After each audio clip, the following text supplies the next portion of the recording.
Hi all. So I am really happy today. കാരണം കഴിഞ്ഞ വർഷം ജൂലൈയിലാണ് ഞാൻ ഏകദേശം ജർമ്മനിക്ക് വന്നത്. സ്റ്റുഡൻറ്റ് വിസയിലാണ് വന്നത്. അപ്പോൾ ലാസ്റ്റ് 3-4 മന്ത്സ് മുമ്പ് എനിക്കിവിടെ ഒരു മൾട്ടിനാഷണൽ കമ്പനിയിൽ ജോലിയായി.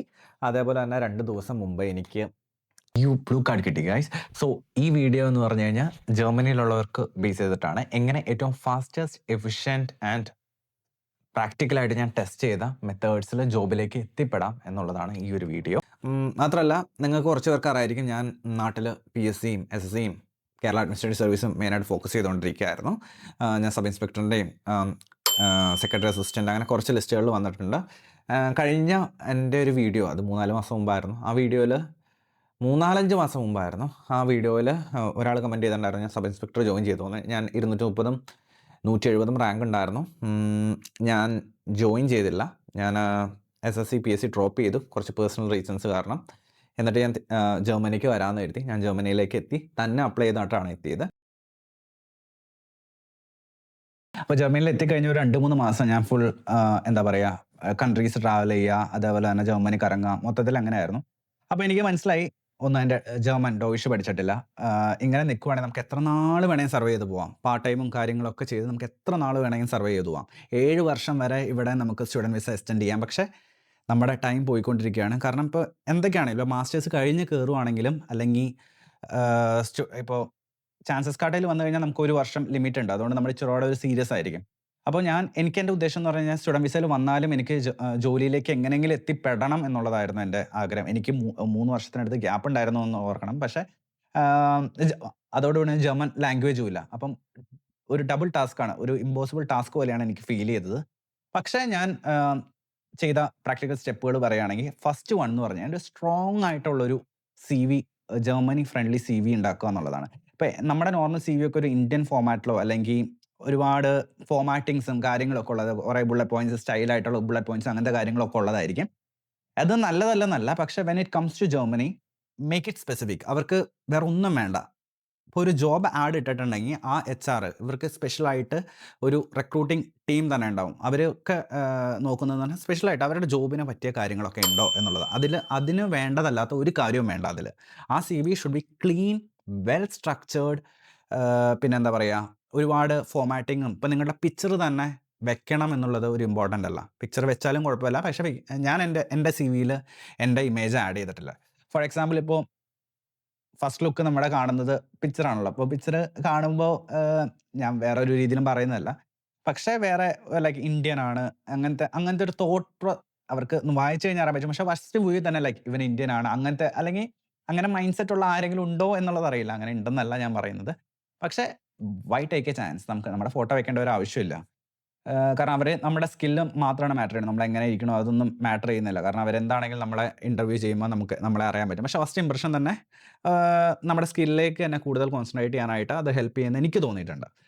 അപ്പോൾ ഞാൻ യൂറോപാസിൽ CV ഉണ്ടാക്കണത് പറയാറുണ്ട്, പക്ഷേ ഞാനത് റെക്കമെൻഡ് ചെയ്യുന്നില്ല. ഞാനിപ്പോൾ ഇതിലിപ്പോൾ എൻ്റെ CV കാണിക്കാം. അപ്പോൾ ഇതാണ് എൻ്റെ ഫോമായിട്ട്. സ്ട്രക്ചേർഡായിട്ട് നമ്മുടെ സ്പെസിഫിക് സ്കിൽസ്, നിങ്ങൾ ടെക്നിക്കൽ ഫീൽഡിലാണെങ്കിലാണ് ഞാൻ പറയുന്നത്. അല്ലാത്തവരാണെങ്കിലും ഈ ഒരു ഫോർമാറ്റ് തന്നെ. ഞാൻ ഇലക്ട്രിക്കൽ മെക്കാനിക്കൽ ഫീൽഡ് ആയതുകൊണ്ടാണ് ഇങ്ങനെ പറയുന്നത്. ആദ്യം ഞാൻ എൻ്റെ ടെക്നിക്കൽ സ്കിൽസ് എല്ലാം ഒന്ന് സമ്മറൈസ് ചെയ്യുന്നുണ്ട്. അത് കഴിഞ്ഞിട്ട് എൻ്റെ ജോബ് റെസ്പോൺസിബിലിറ്റീസ് കാര്യങ്ങളൊക്കെ. അത് കഴിഞ്ഞിട്ട് എൻ്റെ എഡ്യൂക്കേഷൻ എന്താണ്, ഞാൻ ബാച്ചിലേഴ്സ് ചെയ്തത് എന്താണ്, അങ്ങനത്തെ കാര്യങ്ങൾ.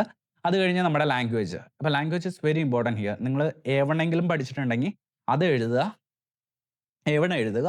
എന്നിട്ട് A2 പെർസ്യൂയിങ് ആണെന്നുള്ളത് എഴുതുക.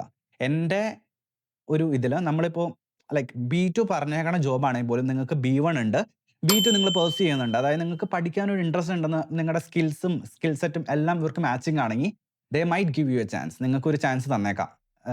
ഈ ഒരു B2 ആണ് അതിൻ്റെ ഒരു ഫിൽട്ടറിങ് പോയിന്റ് അവർ പറഞ്ഞേക്കുന്നതെങ്കിലും HR ചിലപ്പോൾ they might give you A chance. അപ്പോൾ ആ ഒരു ഇതും നോക്കുക. അപ്പോൾ ഈ ഒരു ഫോർമാറ്റിലായിരിക്കണം CV ഉണ്ടാക്കുക. ക്ലീൻ ആക്കുക, ഒരുപാട് ഗ്രാഫിക്സ് ഒന്നും വേണ്ട. മേക്ക് ഇറ്റ് റിയലി സിമ്പിൾ, ഏറ്റവും സിമ്പിളായിട്ട്. അത് maximum 2 pages. 1 page is enough. Make it short, 2 page. അതും എന്താ പറയുക, CV സ്പെസിഫിക് ആയിട്ട്. CV എന്ന് പറയുന്ന സംഭവം ലൈക്ക് സ്റ്റേബിളായിട്ട് നിൽക്കുന്ന പരിപാടിയല്ല. നമ്മളത് ഇമ്പ്രൂവ് ചെയ്തുകൊണ്ടേ ഇരിക്കുകയാണ്. ഇപ്പം ഞാൻ ഈ ഒരു CV കാണിക്കുന്നുണ്ടല്ലോ, ഇത് ഇനിയും ഇമ്പ്രൂവ് ചെയ്യാനുണ്ടാവും. എനിക്കിപ്പോൾ ജോലി കിട്ടിയില്ലായിരുന്നെങ്കിൽ ഞാൻ ഇനിയും ഇമ്പ്രൂവ് ചെയ്തുകൊണ്ടിരുന്നേനെ. എൻ്റെ ആദ്യത്തെ CVയും അവസാനത്തെ CVയും തമ്മിൽ ആനയും എന്താ പറയാ, ആനയും മാമ്പഴവും തമ്മിലുള്ള വ്യത്യാസം ഉണ്ടെന്നൊക്കെ പറയില്ലേ? ആനയും മാമ്പഴമല്ല, ലൈക്ക് ഓക്കെ. ആ ഒരു അത്രയും വ്യത്യാസം ഉണ്ടാവും. അപ്പൊ നമ്മുടെ സിവി ഓട്ടോമാറ്റിക്കലി ഇവോൾവ് ചെയ്തുകൊണ്ടിരിക്കുക. നമ്മുടെ അണ്ടർസ്റ്റാൻഡിങ് മാറും. നമ്മുടെ മാർക്കറ്റിനെ കുറിച്ചുള്ള അണ്ടർസ്റ്റാൻഡിങ് മാറും. അപ്പോൾ അതനുസരിച്ച് നമ്മുടെ സിവി ഇത് ചെയ്യും. അപ്പോൾ ആകെ ബേസിക് ആയിട്ട് ഇത്രയും ഓർത്താൽ മതി. Make it simple. ഒരു ഫോർമാറ്റ് ഒന്നും ഉപയോഗിക്കുന്നുണ്ടോ? ഇപ്പോൾ എൻ്റെ ഈ സിവി കണ്ടറിയാം. വളരെ മൈന്യൂട്ട് ആയിട്ടാണ് ഞാൻ ഇതിൽ ഫോർമാറ്റിങ്ങും കാര്യങ്ങളൊക്കെ യൂസ് ചെയ്തിട്ടുള്ളൂ. ജസ്റ്റ് സിമ്പിളായിട്ട് കാര്യങ്ങൾ എഴുതി വെച്ചേക്കണമെന്ന് എന്ന് മാത്രമേ ഉള്ളൂ. വേറെ ഒന്നുമില്ല അതിൽ. ഓക്കെ. അപ്പോൾ ഫസ്റ്റ് പോയിന്റ്, സ്ട്രോങ് ആയിട്ടുള്ള ജർമ്മനി ഫ്രണ്ട്ലി സിമ്പിൾ ആയിട്ടുള്ള സിവി ഉണ്ടാക്കുക. ഡോയിഷിലും ഉണ്ടാക്കുക, ഇംഗ്ലീഷിലും ഉണ്ടാക്കുക. സിവി മാത്രമല്ല, കവർ ലെറ്ററും. എല്ലാ സ്ഥലത്തും കവർ ലെറ്റർ ചോദിക്കുന്നുണ്ട്. കവർ ലെറ്റർ എന്തായാലും ഇത് ചെയ്യുക. അപ്പോൾ ലെബൻസ്ലൗഫ് und ആൻസ്ക്രൈബൻ എന്താണെങ്കിലും വേണം കയ്യിൽ. സിവിയും ഒരു കവർ ലെറ്ററും. കവർ ലെറ്ററും നമ്മൾ ടൈലർ ചെയ്തുകൊണ്ടിരിക്കുക ജോബ് അനുസരിച്ച്. ഇനി സെക്കൻഡ് സ്റ്റെപ്പ് പറയുകയാണെങ്കിൽ, നമ്മൾ ഇത് എത്രത്തോളം ഇമ്പോർട്ടൻ്റ് ആണെന്ന് നിങ്ങൾ കരുതണമെന്ന് അറിയില്ല. Fix your LinkedIn. ലിങ്ക്ഡിൻ പലരും ആക്റ്റീവ് ആയിരിക്കില്ല. ലിങ്ക്ഡിൻ തുറന്നിട്ടിട്ടുണ്ടാവും, പക്ഷേ ആക്റ്റീവ് ആയിരിക്കില്ല. പക്ഷേ ജർമ്മനി അല്ലെങ്കിൽ യൂറോപ്പിനെ സംബന്ധിച്ച് ലിങ്ക്ഡിൻ ഭയങ്കര ഇമ്പോർട്ടൻ്റ് ആണ്. ഫോർ എക്സാമ്പിൾ, ഞാൻ ആദ്യം ലിങ്ക്ഡിൻ അത്ര ഇമ്പോർട്ടൻസ് കൊടുത്തിട്ടുണ്ടായിരുന്നില്ല. പക്ഷേ ജർമ്മനിയിൽ റിക്രൂട്ടിംഗ് ഏജൻസീസ് പലരും കോൺടാക്ട് ചെയ്യുന്നത് ലിങ്ക്ഡിൻ വഴിയാണ്. അപ്പോൾ പ്രോപ്പർ ലിങ്ക്ഡിൻ, ഒരു പ്രൊഫഷണൽ ആയിട്ടുള്ള ലിങ്ക്ഡിൻ പ്രൊഫൈൽ വേണം എന്നുള്ളത് വളരെ ഇമ്പോർട്ടൻ്റ് ആണ്. അതിൽ ഓപ്പൺ ടു വർക്ക് കൊടുക്കുക. നിങ്ങൾ സ്കിൽസ് കാര്യങ്ങൾ, നിങ്ങളുടെ പ്രീവിയസ് എക്സ്പീരിയൻസ് ഉണ്ടെങ്കിൽ അത്, നിങ്ങൾ അല്ലെങ്കിൽ പഠിക്കുന്നതാണെങ്കിൽ നിങ്ങൾ പ്രൊജക്റ്റ് ഏതാണോ ചെയ്തത് അത് റിലേറ്റഡ് സ്കിൽസ് കാര്യങ്ങൾ. അപ്പോൾ സ്കിൽ സെറ്റുകളും നിങ്ങളുടെ പ്രീവിയസ് ആയിട്ടുള്ള ഇതും നിങ്ങൾ ഇതും കൂടി എഴുതുന്നത് നല്ലതായിരിക്കും. അതായത് you are actively searching for job and you don't need any sponsorship to work. കാരണം ജർമ്മനിയെ സംബന്ധിച്ച് നമുക്ക് ഭയങ്കര ലക്കി ആയിട്ടുള്ള കാര്യമാണ്. സ്പോൺസർഷിപ്പ് ഇവരുടെ സൈഡിൽ നിന്ന് വേണ്ട. സ്കിൽഡ് വർക്ക്സിന് കാരണം ബ്ലൂ കാർഡിലേക്ക് കൺവേർട്ട് ചെയ്യുന്നത് നമുക്ക് സ്വയം ചെയ്യാവുന്ന പരിപാടിയാണ്. അപ്പോൾ ഈ ബ്ലൂ കാർഡിലേക്ക് സ്റ്റുഡൻറ്റ് വിസയിൽ നിന്ന് എങ്ങനെയാണ് കൺവേർട്ട് ചെയ്യുന്നത്, അങ്ങനത്തെ ഒരു പ്രോസസ്സ് വേണമെങ്കിൽ നിങ്ങൾ ജസ്റ്റ് ഇതിൽ കമൻറ്റ് ചെയ്താൽ മതി. അങ്ങനത്തെ ഒരു പ്രോസസ്സ് എങ്ങനെയാണെന്നുള്ളത് ഭയങ്കര സിമ്പിളായിട്ടൊരു പ്രോസസ്സാണ്. പെട്ടെന്ന് നമുക്ക് കാര്യങ്ങൾ നടക്കും. ഒരു ചിലവുമില്ല. ആകെ 100 യൂറോ എങ്ങാണ്ട ചിലവുള്ളൂ എൻ്റെ കൺവേർട്ട് ചെയ്യാനായിട്ടായത്. അപ്പോൾ നിങ്ങൾ അതും കൂടി സ്പെസിഫൈ ആയി ചെയ്യുന്നത് ഭയങ്കര ഇമ്പോർട്ടൻ്റ് ആയിരിക്കും. കാരണം ഒരു ഔട്ട്ലാൻഡർ അല്ലെങ്കിൽ ഒരു ഫോറിനറിനെ ഹയർ ചെയ്യാനായിട്ട് ഇവരെ ഏറ്റവും കൂടുതൽ, ഫോർ എക്സാമ്പിൾ ഇപ്പോൾ അതൊരു അയർലൻഡ് കമ്പനി, ഞാൻ കയറിയേക്കുന്നത് US കമ്പനിയാണ്. അപ്പോൾ US കമ്പനിയോ അയർലൻഡ് കമ്പനിയോ അങ്ങനത്തെയൊക്കെ ആണെങ്കിൽ അവർക്ക് ജർമ്മനിയിലെ സിസ്റ്റത്തിനെ കുറിച്ച് അത്ര ഐഡിയ ഉണ്ടാവില്ല. അവർക്ക് സ്പോൺസർഷിപ്പ് വേണം എന്നുള്ളൊരു കാര്യം. കാരണം UK-നെയൊക്കെ സംബന്ധിച്ച് നോക്കി കഴിഞ്ഞാൽ അവർക്ക് സ്പോൺസർഷിപ്പ് വേണം. അപ്പോൾ ജർമ്മനിയിലുള്ളൊരു ഗുണം എന്ന് വെച്ച് കഴിഞ്ഞാൽ സ്പോൺസർഷിപ്പിൻ്റെ ആവശ്യമില്ല. നമ്മൾ തന്നെ അപ്ലൈ ചെയ്ത് അവരൊന്നും അറിയേണ്ട ആവശ്യമില്ല. നമുക്ക് അവരുടെ സൈഡിൽ നിന്ന് നമുക്ക് ഒന്നും വേണ്ട. ജസ്റ്റ് ഒരു ഡോക്യുമെൻറ്റും ഓഫർ ലെറ്ററും കോൺട്രാക്റ്റും മാത്രം മതി. ബാക്കിയെല്ലാം നമുക്ക് ചെയ്യാവുന്നതാണ്. അപ്പോൾ ലിങ്ക്ഡിൻ പ്രോപ്പറായിട്ട് മെയിൻറ്റെയിൻ ചെയ്യുക എന്നുള്ളത് ഭയങ്കര ഇമ്പോർട്ടൻ്റ് ആണ്. നിങ്ങളുടെ skill set, open to work, നല്ലൊരു പിക്ചർ ഇടുക, പ്രൊഫഷണൽ ആയിട്ടുള്ള പിക്ചർ ഇടുക. പിന്നെ നിങ്ങൾ ഏത് ഫീൽഡാണോ നോക്കുന്നത്, അതായത് ഇപ്പോൾ ഞാൻ ഡാറ്റാ സെൻറ്റർ ഫീൽഡിലായിരുന്നു നോക്കുന്നത്. അപ്പോൾ ഞാൻ ഡാറ്റാ സെൻറ്റർ റിലേറ്റഡ് ആയിട്ടുള്ള ന്യൂസുകൾ, new updates, new technology, immersion cooling എന്താ, അങ്ങനത്തെയൊക്കെ ലൈക്ക് നമ്മൾ ക്യൂരിയസ് ആണ് സംഭവത്തെക്കുറിച്ച് പഠിക്കാൻ ഇൻട്രസ്റ്റഡ് ആണെന്നുള്ളത്. ലൈക്ക് അങ്ങനെ പോസ്റ്റ് ചെയ്യുക. അങ്ങനെ പോസ്റ്റ് ചെയ്യുമ്പോൾ നമ്മുടെ ലൈക്ക് ഹയറേഴ്സ് അല്ലെങ്കിൽ ഈ ഇവിടെ ഇഷ്ടം പോലെ ഹയറേഴ്സ് ഉണ്ട്. എല്ലാം നമുക്ക് ജോബിലേക്ക് എത്തിപ്പെടാൻ ചാൻസ് ഉണ്ടെന്നുള്ളതല്ല. ചില കമ്പനികൾ തന്നെ അവർക്ക് തന്നെ ഒരു വിങ് ഉണ്ടാവും, റിക്രൂട്ടിംഗ് ടീം ഉണ്ടാവും, അല്ലെങ്കിൽ വേറെ റിക്രൂട്ടിംഗ് ടീം ഉണ്ടാവും. ലൈക്ക് അങ്ങനെ ഒരു ലോഡുണ്ട്. എനിക്ക് ഒരു ലോഡ് മെസ്സേജ് വരാറുണ്ട്. കുറേ വ്യൂസ് നമുക്ക് കയറും നമ്മുടെ പ്രൊഫൈൽ ആക്റ്റീവ് ആണെങ്കിൽ, പ്രൊഫൈൽ പ്രോപ്പറായിട്ട് അപ്ഡേറ്റഡ് ആണെങ്കിൽ. കാരണം അവർ സെർച്ച് ചെയ്യുമ്പോൾ നമ്മുടെ പ്രൊഫൈൽസൊക്കെ ഇച്ചിരി മുന്നിൽ കയറി വരാനുള്ള ചാൻസ് ഉണ്ട്. അപ്പോൾ ആദ്യത്തെ പോയിന്റ് പറഞ്ഞിരുന്നു, സ്ട്രോങ് CV, സിമ്പിൾ CV ഉണ്ടാക്കുക. രണ്ടാമത്തെ പോയിന്റ് ലിങ്ക്ഡിൻ പ്രോപ്പറായിട്ട് അപ്ഡേറ്റ് ചെയ്യുക. മൂന്നാമത്തെ പോയിന്റാണ് വളരെ മാർക്കറ്റിനെ കുറിച്ച് നന്നായിട്ട് പഠിക്കുക. എത്രത്തോളം, കാരണം കുറേ പേര് പറയണത് ഞാൻ കേട്ടിട്ടുണ്ട്, ഞാൻ 100 ആപ്ലിക്കേഷൻ അയച്ചു, അല്ലെങ്കിൽ ഒരു ദിവസം 100 ആപ്ലിക്കേഷൻ വെച്ചു, 500 ആപ്ലിക്കേഷൻ അയച്ചു, 600 ആപ്ലിക്കേഷൻ അയച്ചപ്പോഴാണ് എനിക്ക് ജോലിയിൽ എൻഡ് ചെയ്തതെന്ന്. പക്ഷേ ലൈക്ക് ഞാൻ അതിനോട് ജോയിൻ ചെയ്യുന്നില്ല. പക്ഷെ അവർ പറയുന്നതിൽ ഒരു കാര്യം എന്താണെന്ന് വെച്ച് കഴിഞ്ഞാൽ, നമുക്ക് ഏകദേശം ഒരു 2 മാസമെങ്കിലും നമ്മൾ അപ്ലൈ ചെയ്ത് ഇരുന്നാലാണ് നമുക്ക് മാർക്കറ്റിനെ കുറിച്ച് കറക്റ്റ് ആയിട്ടുള്ള ഒരു ഐഡിയ കിട്ടുള്ളൂ. അത് എന്താണെന്ന് വെച്ച് കഴിഞ്ഞാൽ, ഇപ്പോൾ അതാണ് ഞാൻ ആദ്യം പറഞ്ഞത്. ലൈക്ക് സ്ട്രോങ് ആയിട്ട് മാർക്കറ്റിനെ കുറിച്ച് പഠിക്കുക, സ്മാർട്ടായിട്ട് അപ്ലൈ ചെയ്യുക, സ്മാർട്ടായിട്ട് ട്രാക്ക് ചെയ്യുക. Tracking is also very important. നമ്മൾ അപ്ലൈ ചെയ്തിട്ട് ആ വഴി അങ്ങ് വിടുകയല്ല ചെയ്യേണ്ടത്. നമ്മൾ ട്രാക്ക് ചെയ്യണം കാര്യങ്ങൾ. നമ്മൾ ഓരോ ആപ്ലിക്കേഷൻ അയക്കണത് നമുക്ക് ട്രാക്ക് ചെയ്യാൻ പറ്റണം. അപ്പോൾ പിന്നെ സ്മാർട്ടായിട്ട് അപ്ലൈ ചെയ്യാന്ന് പറഞ്ഞാൽ ഞാൻ എന്താ ഉദ്ദേശിച്ചതെന്ന് വെച്ച് കഴിഞ്ഞാൽ, ആദ്യം മാർക്കറ്റ് പഠിക്കുക. ഇപ്പം ഞാൻ എന്താ ചെയ്തതെന്ന് വെച്ച് കഴിഞ്ഞാൽ, ഞാൻ ഇലക്ട്രിക്കൽ മെക്കാനിക്കൽ ബാക്ക്ഗ്രൗണ്ടിൽ നിന്നാണ്. ഞാൻ ഇലക്ട്രിക്കാണ് ബാച്ചിലേഴ്സ് ചെയ്തത്.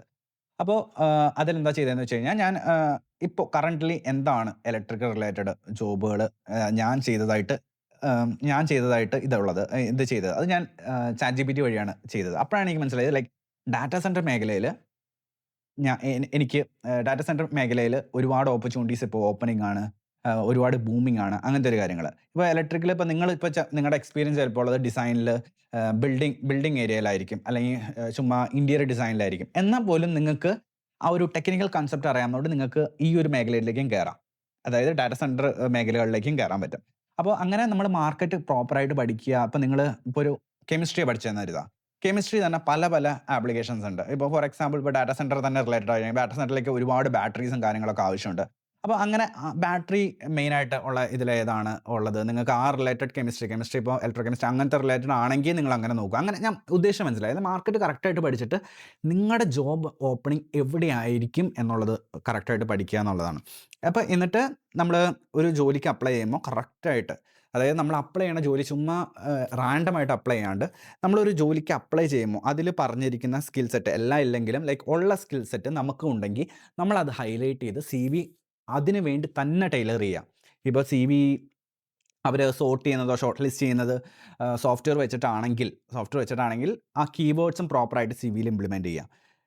അപ്പോൾ അതാണ് സ്മാർട്ടായിട്ട് അപ്ലൈ ചെയ്യുക എന്നുള്ളത് ഉദ്ദേശിച്ചത്. അതായത് ഒരു ജോബ് ആപ്ലിക്കേഷൻ സ്പെസിഫിക് ആയിട്ട് കവർ ലെറ്ററും CVയും ആ ഒരു ജോബിന് വേണ്ടി തന്നെ, അതായത് നമുക്ക് അപ്ലൈ ചെയ്യുമ്പോൾ തന്നെ തോന്നണം ഓക്കെ ഈ ജോലി എനിക്ക് കിട്ടുമെന്നല്ല, പക്ഷെ അങ്ങനത്തെ ഒരു തോന്നൽ വന്നത് തന്നെയാണ് നിങ്ങൾക്ക് ജോലി കിട്ടാൻ പോകണം. എനിക്ക് കിട്ടിയ 5 ഇൻ്റർവ്യൂ, 5ൽ 5ാമത്തെയാണ് എനിക്ക് കിട്ടിയത്. 5 ഇൻ്റർവ്യൂവും എനിക്ക് ലൈക്ക് കിട്ടുമെന്ന് തോന്നിയ, അതായത് ഇവരെന്നെ വിളിക്കുമെന്ന് തോന്നിയ ജോബ് ആപ്ലിക്കേഷനാണ് എന്നെ വിളിച്ചിട്ടുള്ളൂ. അല്ലാത്തൊന്നും വിളിച്ചിട്ടില്ല. അല്ലാണ്ട് ഞാൻ റാൻഡമായിട്ട് ഇഷ്ടം പോലെ അപ്ലൈ ചെയ്തിട്ടുണ്ട്. പക്ഷെ അതിൻ്റെ ആവശ്യമില്ല.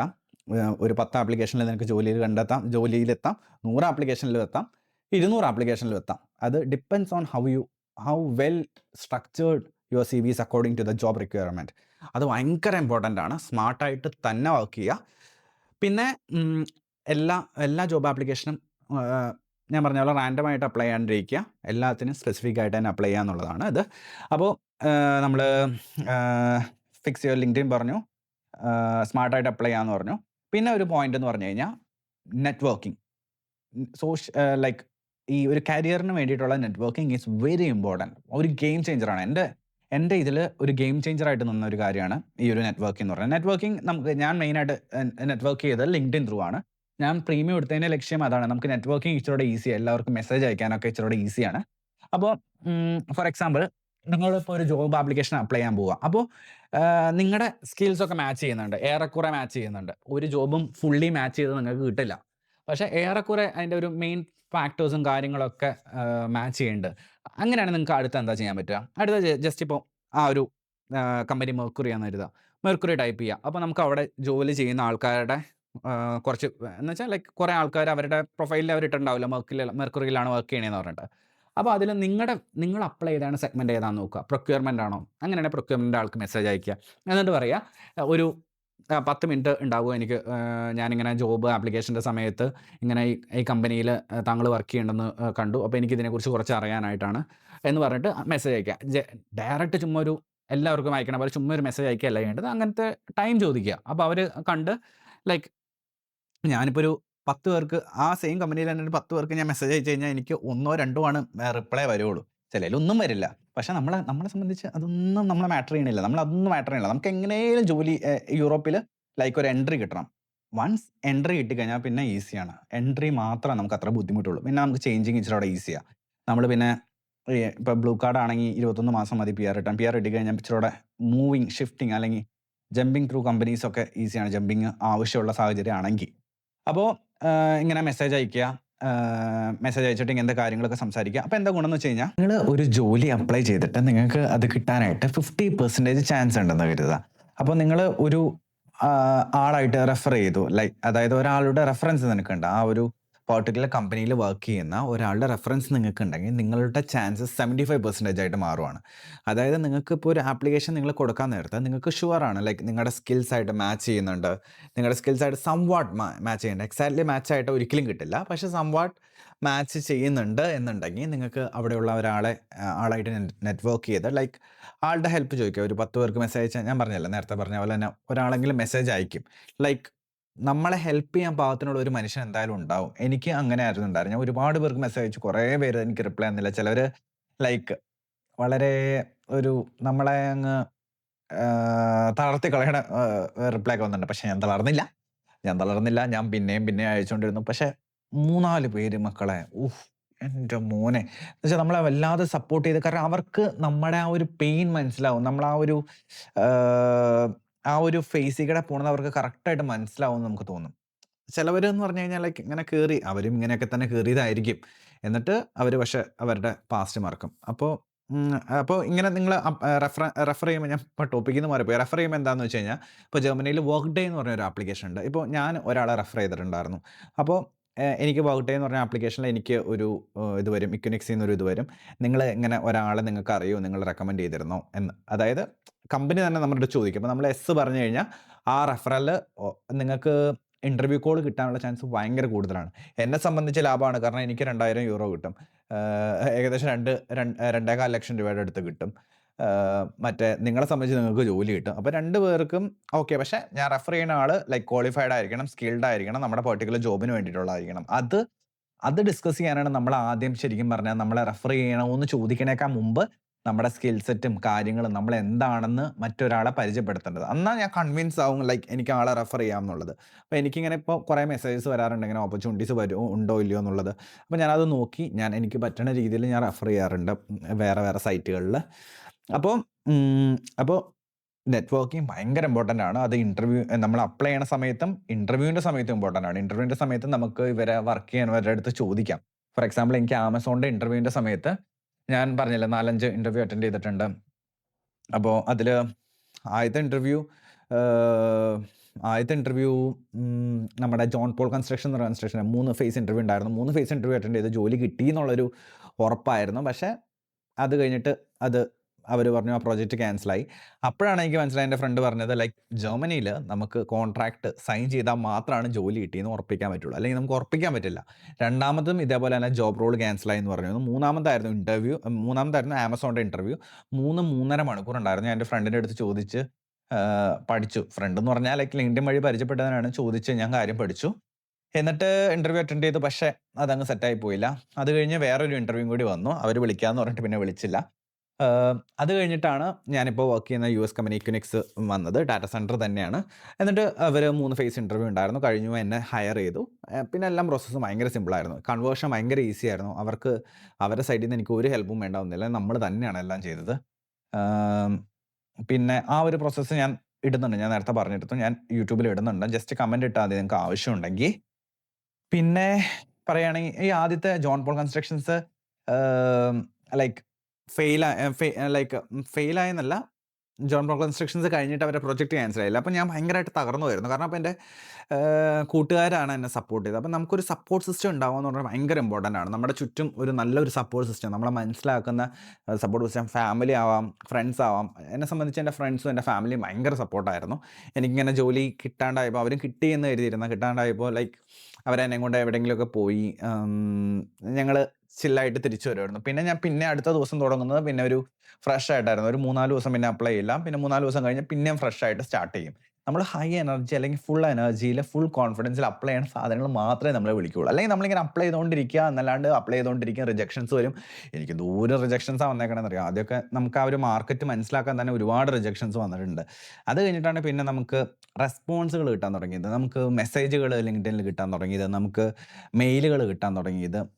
അങ്ങനെ ഒരു ഡിഫിക്കൽട്ട് ജേർണിയാണ് നമുക്കെല്ലാവർക്കും. നിങ്ങളിപ്പോൾ ഇത് കാണുന്നുണ്ടെങ്കിൽ, ഇവിടം വരെ കണ്ടെത്തിയിട്ടുണ്ടെങ്കിൽ മനസ്സിലാക്കാം നിങ്ങളും ഇതേപോലത്തെ ഒരു ഡിഫിക്കൽട്ട് ജേർണിയിൽ പോകുന്ന ഒരാളായിരിക്കും. അപ്പോൾ it takes time. Surround your self with good people. നിങ്ങളെ സപ്പോർട്ട് ചെയ്യുന്ന ഗുഡ് പീപ്പിളായിട്ട്. പിന്നെ വർത്ത് ഇറ്റാണ്. ഈ ഒരു യൂറോപ്പിലേക്കുള്ളൊരു എൻട്രി എന്ന് പറഞ്ഞു കഴിഞ്ഞാൽ വർത്ത് ഇറ്റാണ്. കാരണം ദുബായിൽ ഒരു 3 വർഷം വർക്ക് ചെയ്തിട്ടുള്ള ഒരാളാണ് ഞാൻ. അപ്പോൾ എനിക്ക് അവിടുത്തെ ഒരു വർക്ക് ലൈഫ് ബാലൻസ് ഇവിടുത്തെ വർക്ക് ലൈഫ് ബാലൻസ് ആയിട്ട് കമ്പയർ ചെയ്യാൻ പോലും പറ്റില്ല. ഇവിടെ ടാക്സ് ഉണ്ട്, അത് ശരിയാണ്. പക്ഷെ എന്നാലും നമുക്ക് ആ ഒരു പേഴ്സണൽ ലൈഫിന് ഇവർ കൊടുക്കുന്ന ഇമ്പോർട്ടൻസ് ഉണ്ടല്ലോ, അത് ഭയങ്കര ഒരു സർപ്രൈസിങ് ആയിട്ടുള്ള ഫാക്ടറായിരുന്നു എനിക്ക്. ഇവിടുത്തെ പണി ഇവരെ എനിക്ക് ചിലപ്പോൾ വെറുതെ പേ ചെയ്യാമെന്ന് എനിക്ക് തോന്നും. കാരണം ഇവിടുത്തെ സിസ്റ്റം അങ്ങനെയാണ്. നമ്മൾക്ക് ഒരു വർക്ക് എല്ലാ വർക്കും കൂടി ഒരാൾക്ക് തരുകയല്ല ചെയ്യുന്നത്. അത് കറക്റ്റായിട്ട് ഡെഡിക്കേറ്റ് ചെയ്ത് ആണ് തരുന്നത്. അപ്പോൾ പിന്നെ നമുക്ക് അത്ര ലോഡ് തോന്നില്ല. അപ്പോൾ this journey is worth it. നിങ്ങൾ കറക്റ്റ് പാത്തിലാണ്. നിങ്ങൾ ഈ ഒരു ഫോളോ ചെയ്താൽ മതി. നല്ല സിവി ഉണ്ടാക്കുക, സ്ട്രക്ചേർഡ് ആയിട്ട് സിമ്പിൾ സിവി ഉണ്ടാക്കുക, ആൾക്കാരുടെ അടുത്ത് നെറ്റ്വർക്ക് ചെയ്യുക, സ്മാർട്ട് ആയിട്ടുള്ള രീതിയിലായിരിക്കുക. നിങ്ങളുടെ ഓരോ ആപ്ലിക്കേഷനും ഇത് ചെയ്യുക, ലാംഗ്വേജ് ഇമ്പ്രൂവ് ചെയ്യുക. ലാംഗ്വേജ് ഇമ്പ്രൂവ് ചെയ്യുക ഭയങ്കര ഇമ്പോർട്ടൻ്റ് ആണ്. എനിക്ക് കിട്ടി. എനിക്ക് അത് ലാംഗ്വേജ് ഇല്ലാണ്ട് തന്നെ കിട്ടി. പക്ഷെ ദാറ്റ് ഡസൻറ്റ് മീൻ എനിക്കിനിയിപ്പോൾ വേറെ ഒരെണ്ണം അപ്ലൈ ചെയ്താൽ കിട്ടുന്നത്. പക്ഷെ ഞാൻ ഇവിടെ കയറി പറ്റി. ഇനി അടുത്തതിലേക്ക് കയറുന്നതിന് മുമ്പ് ഞാൻ എൻ്റെ ലാംഗ്വേജ് ഇമ്പ്രൂവ് ചെയ്യണം. ജർമ്മനിയാണോ നിങ്ങൾ ലാംഗ്വേജ് പഠിക്കണം. ലാംഗ്വേജ് പഠിക്കാണ്ട് ഒരു രക്ഷയില്ല. ചിലപ്പോൾ നിങ്ങൾക്ക് എൻട്രി പോസിബിൾ ആയിരിക്കും. നിങ്ങളിങ്ങനെ ഒരുപാട് ട്രൈ ചെയ്ത് കഴിഞ്ഞാൽ ഈ പറഞ്ഞ പോലെ പുറത്തുള്ള കമ്പനീസ് അല്ലേ, ഈ അയർലൻഡ്, യുഎസ് കമ്പനി അങ്ങനത്തെ ഉള്ളവർ ഈ ജർമ്മനിയിലേക്ക് വന്നിട്ടുണ്ട്. അപ്പോൾ അവർ നിങ്ങളെ ഹയർ ചെയ്യാൻ ചാൻസ് ഉണ്ട്. പക്ഷേ ജർമ്മൻ കമ്പനികളിൽ മിക്കതും നിങ്ങൾക്ക് ആ ഒരു ജർമ്മൻ സ്കിൽ ഇല്ലാണ്ട് കിട്ടാനുള്ള ചാൻസ് വളരെ വിരളമാണെന്ന് തന്നെ പറയാം. അപ്പോൾ എന്താണെങ്കിലും നിങ്ങൾക്ക് ബെസ്റ്റ് ഓഫ് ലക്ക്. നിങ്ങൾ നന്നായിട്ട് പ്രിപ്പയർ ചെയ്യുക. നന്നായിട്ട് പ്രിപ്പയർ ചെയ്യുക. എന്തായാലും നിങ്ങൾക്കായിട്ടുള്ളൊരു ജോലിയുണ്ട്. ഒരുപാട് ഓപ്പർച്യൂണിറ്റീസ് ഇവിടെ ഉണ്ട്. അതിൽ ഒരെണ്ണം മതി നിങ്ങൾക്ക്. ഒറ്റ ഒരു ജോലി മതി. എൻട്രി നിങ്ങൾ ഒരുപാട് നിങ്ങളുടെ സാലറിയിൽ ഫോക്കസ് ചെയ്യേണ്ട. നിങ്ങൾ നല്ല എക്സ്പീരിയൻസ്ഡ് ആയിരിക്കും. പക്ഷേ ഫസ്റ്റ് എൻട്രി കഴിഞ്ഞ് കഴിഞ്ഞാൽ നിങ്ങൾക്ക് സാലറി നിങ്ങൾക്ക് ഡിമാൻഡ് ചെയ്യാം. നിങ്ങൾക്ക് PR കിട്ടിക്കഴിഞ്ഞാൽ നിങ്ങൾക്ക് ഡിമാൻഡ് ചെയ്യാം. നിങ്ങൾക്ക് ഇച്ചിരി കൂടെ ഒരു നെഗോഷിയേഷൻ നിങ്ങളുടെ സൈഡിലേക്ക് ആ ഒരു സ്ട്രെങ്ത് വരും. അപ്പോൾ അങ്ങനെ. അപ്പോൾ എന്തായാലും best of luck. Thank you for ഇതുവരെ കേട്ടതിന്. സബ്സ്ക്രൈബ് ചെയ്യുക. കൂടുതൽ കണ്ടൻറ്റ്സ് ഇത് റിലേറ്റഡും അതേപോലെ തന്നെ ടെക്നോളജി റിലേറ്റഡും അങ്ങനെ കുറേ ചെയ്യാൻ പ്ലാനുണ്ട്. നിങ്ങളുടെ സപ്പോർട്ട് ഉണ്ടെങ്കിൽ വീണ്ടും തുടരാം. Thank you. ബൈ.